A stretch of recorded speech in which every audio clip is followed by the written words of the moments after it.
Pangungunahan ni Pangulong Ferdinand R. Marcos Jr. ang anibersaryo ng DSWD ngayong araw. Dito nakatakdang ilunsad ang online system para pabilisin ang paghahatid ng serbisyo ng kagawaran. Si Kit De La Cruz, pilote ng Radyo Pilipinas para sa Balitang Pambansa.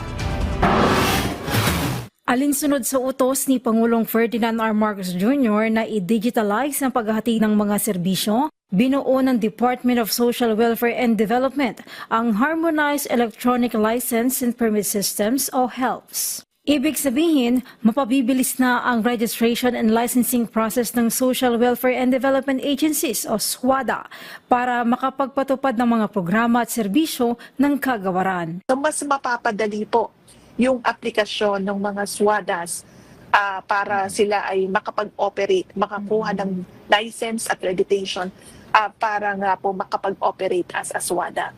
Bukod sa operasyon ng mga SWADA, dadali rin ang pagkuha ng travel clearance ng mga menor de edad na babiyahe sa ibang bansa sa tulong ng DSWD HELPS. At dahil online na ang pagkuha nila ng permit, tiyak na mapoprotektahan ang mga kabataan laban sa child trafficking dahil mahigpit silang imomonitor ng DSWD katuwang ang mga kinauukulang ahensya ng pamahalaan. And that we have also coordinated with relevant government agencies because we wanted to make sure na yung inisyuhan natin ng mga bata ng minor traveling abroad permit ay nakabalik sa Pilipinas after their travel.